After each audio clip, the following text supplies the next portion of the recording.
भागवत गीता अध्याय 4 दिव्य ज्ञान श्लोक 35 यज्ञात्वा न पुनार्मोहमेवं यास्यसि पांडव येन भूतान्यशेषाणि द्रक्ष्यस्यात्मन्यथो मयि।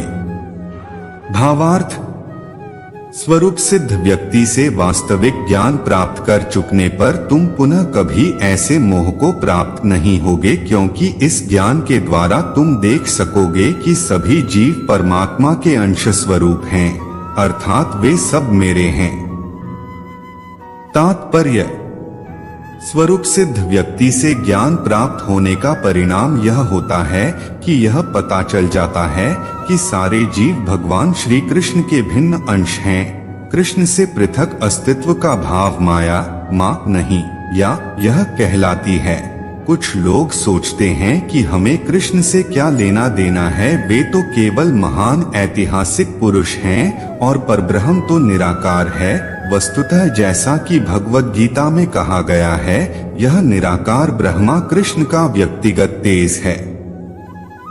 कृष्ण भगवान के रूप में प्रत्येक वस्तु के कारण हैं। ब्रह्म संहिता में स्पष्ट कहा गया है कि कृष्ण न श्री भगवान हैं और सभी कारणों के कारण हैं, यहाँ तक कि लाखों अवतार उनके विभिन्न विस्तार ही हैं। इसी प्रकार सारे जीव भी कृष्ण का अंश हैं। मायावादियों की यह मिथ्या धारणा है कि कृष्ण अपने अनेक अंशों में अपनी निजी पृथक अस्तित्व को मिटा देते हैं। यह विचार सर्वथा भौतिक है। भौतिक जगत में हमारा अनुभव है कि यदि किसी वस्तु का विखंडन किया जाए तो उसका मूल स्वरूप नष्ट हो जाता है, किंतु मायावादी यह नहीं समझ पाते कि परम का अर्थ है कि एक और एक मिलकर एक ही होता है और एक में से एक घटाने पर भी एक बचता है। परब्रह्म का यही स्वरूप है। ब्रह्म विद्या का पर्याप्त ज्ञान न होने के कारण हम माया से आवृत हैं, इसीलिए हम अपने को कृष्ण से पृथक सोचते हैं। यद्यपि हम कृष्ण के भिन्न अंश ही हैं, किंतु तो भी हम उनसे भिन्न नहीं हैं। जीवों का शारीरिक अंतर माया है अथवा वास्तविक सत्य नहीं है। हम सभी कृष्ण को प्रसन्न करने के निमित्त हैं। केवल माया के कारण ही अर्जुन ने सोचा कि उसके स्वजनों से उसका क्षणिक शारीरिक संबंध कृष्ण के शाश्वत आध्यात्मिक संबंधों से अधिक महत्वपूर्ण है। गीता का संपूर्ण उपदेश इसी ओर लक्षित है कि कृष्ण का नित्य दास होने के कारण जीव उनसे पृथक नहीं हो सकता। कृष्ण से अपने को विलग मानना ही माया कहलाती है। परब्रह्म के भिन्न अंश के रूप में जीवों को एक विशिष्ट उद्देश्य पूरा करना होता है। उस उद्देश्य को भुलाने के कारण ही वे अनादिकाल से मानव, पशु, देवता आदि देहों में स्थित हैं। ऐसे शारीरिक अंतर भगवान के दिव्य सेवा के विस्मरण से जनित हैं। किंतु जब कोई कृष्ण भावनामृत के माध्यम से दिव्य सेवा में लग जाता है तो वह इस माया से तुरंत मुक्त हो जाता है। ऐसा ज्ञान केवल प्रामाणिक गुरु से ही प्राप्त हो सकता है और इस तरह वह इस भ्रम को दूर कर सकता है कि जीव कृष्ण के तुल्य है। पूर्ण ज्ञान तो यह है कि परमात्मा कृष्ण समस्त जीवों के परम आश्रय हैं और इस आश्रय को त्याग देने पर जीव माया द्वारा मोहित होते हैं, क्योंकि वे अपना अस्तित्व पृथक समझते हैं।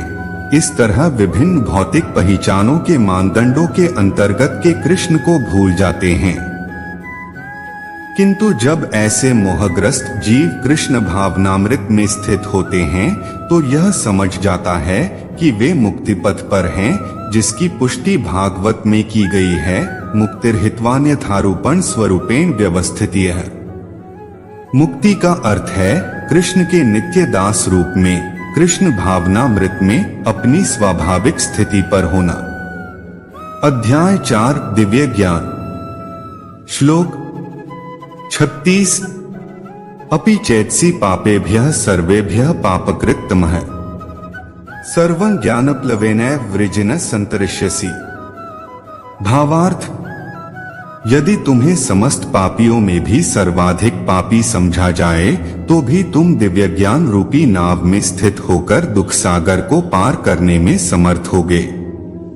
तात्पर्य: श्री कृष्ण के संबंध में अपनी स्वाभाविक स्थिति का सही सी ज्ञान इतना उत्तम होता है कि अज्ञान सागर में चलने वाले जीवन संघर्ष से मनुष्य तुरंत ही ऊपर उठ सकता है।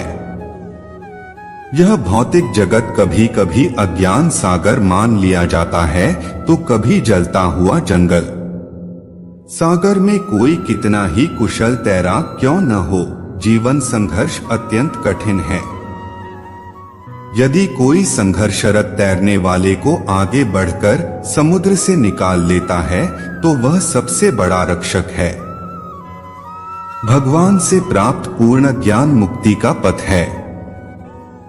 कृष्ण भावनामृत की नाव अत्यंत सुगम है, किंतु उसी के साथ साथ अत्यंत उदात्त भी।